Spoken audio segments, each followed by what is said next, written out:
네, 안녕하세요. 공시 다시 보기 방송 공다방입니다. 네, 저는 머니투데이 방송 증권부 김근우 기자입니다. 네, 오늘 공다방에서 준비한 메뉴는요, 현대중공업의 증권신고서입니다. 공모 희망가 기준 시가총액만 5조 원에 달하는 IPO 대여 현대중공업이 다음 달 16일 코스피 시장에 데뷔할 예정인데요. 9월 7일에서 8일 일반 청약에 나섭니다. 오늘 공다방에서는 세계 최고의 배 만드는 회사 현대중공업의 증권 신고서를 살펴보겠습니다. 과거의 현대중공업을 생각하시는 분들은 이미 상장한 회사 아니냐, 재상장하냐 이렇게 생각하실 수도 있을 것 같아요. 근데 그 생각이 틀리지만은 않은 게 실제로 과거에 현대중공업이라는 이름의 회사가 상장돼 있었던 게 사실이고, 물론 이제 그 회사는 분할을 거치면서 이름을 바꿨습니다. 그래서 이 부분을 조금 알고 가실 필요가 있겠는데요. 지난 2017년 당시에 현대중공업은 현대로보틱스, 그리고 현대건설기계, 현대중공업, 현대일렉트릭 이렇게 4개사로 인적 분할을 했습니다. 이 중에 현대로보틱스가 지주사인 현대중공업 지주로 변신을 했죠. 그리고 2019년에는 또 물적 분할을 하게 되는데요. 아까 그 현대중공업이 조선사업하고 관련한 자산과 부채를 따로 떼서 비상장 신설회사를 만들고 그 이름을 또 현대중공업이라고 짓습니다. 헷갈리게요. 그래서 존속회사인 현대중공업은 한국조선해양으로 이름을 바꾸고, 그리고 이제 신설회사는 비상장 회사로 현대중공업으로 남게 되는 거죠.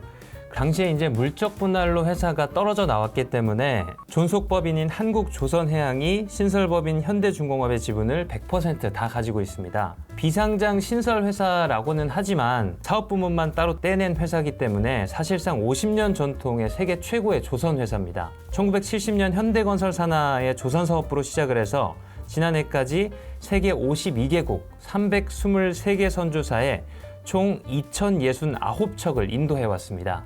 현대중공업이 기업 공개를 통해서 조달하려는 금액은 9,360억 원에서 1조 800억 원 수준인데요. 조달한 자금은 친환경 선박, 무인 자율주행 선박 등을 개발하고 또 강제와 기자재 구매하고 차입금을 상환하는 데 쓰겠다고 합니다. 공모 희망가는 52,000원에서 6만 원 사이입니다. 일반 공모로 풀린 물량은 1,800만 주고요. 우리 사주조합이 20%인 360만 주를, 기관과 개인 투자자들이 1,440만 주를 가져가게 됩니다. 지난해 현대중공업의 매출액은 8조 3,120억 원, 영업이익은 325억 원을 기록을 했습니다. 다만 이제 올 상반기에는 영업이익이 적자고요. 기업 가치는 공모가 상단 기준 5조 3,264억 원이고요. 시장에서는 향후에 8조 원까지 기대할 수 있다, 이렇게 전망을 하고 있습니다. 큰 기업 규모만큼이나 이 주관사와 인수단도 굉장히 많습니다. 개인 투자자들은 크레디트 스위스 증권을 제외한 총 8곳의 증권사 중에 계좌가 있는 곳에서 공모주 청약을 노려볼 수 있겠는데요. 공동 대표 주관 회사인 미래에셋증권과 한국투자증권이 가장 많은 물량인 142만 주에서 한 170만 주 정도를 배정을 받았습니다.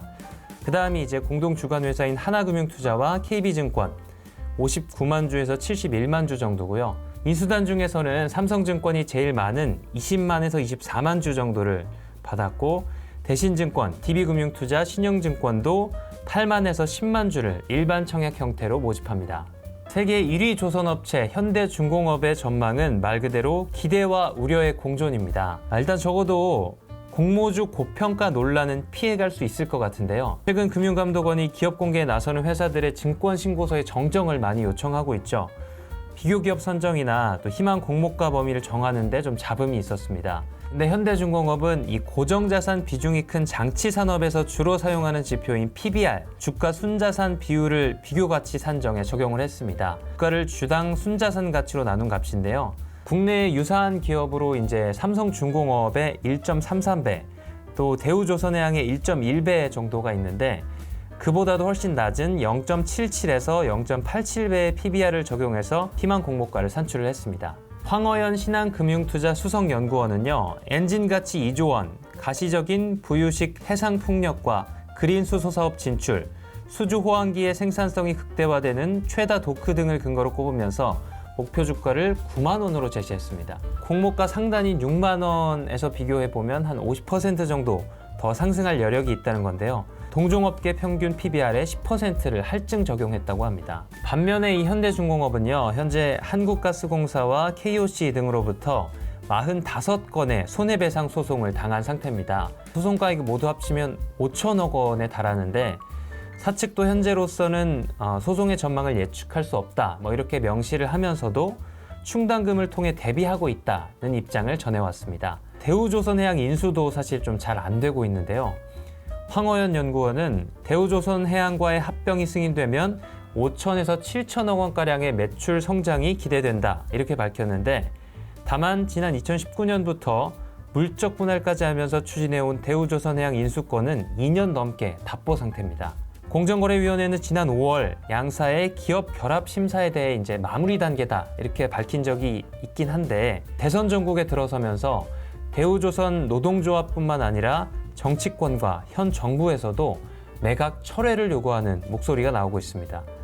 또 이제 유럽연합과 일본에서 아직 양사의 기업 결합 승인이 나지 않은 것도 조금 우려할 만한 요인입니다. 네, 최근에 대어라고 평가받던 공모주들이 막상 뚜껑을 열고 보니까 공모가를 밑도는 사례도 많이 있어서요, 시장의 평가가 좀 냉정해지고 있는데요. 상장을 앞둔 회사의 기업 가치와 또 미래 성장성을 면밀히 살펴보고 공모주 투자에 나설 필요가 있겠습니다. 네, 이상 공다방이었습니다.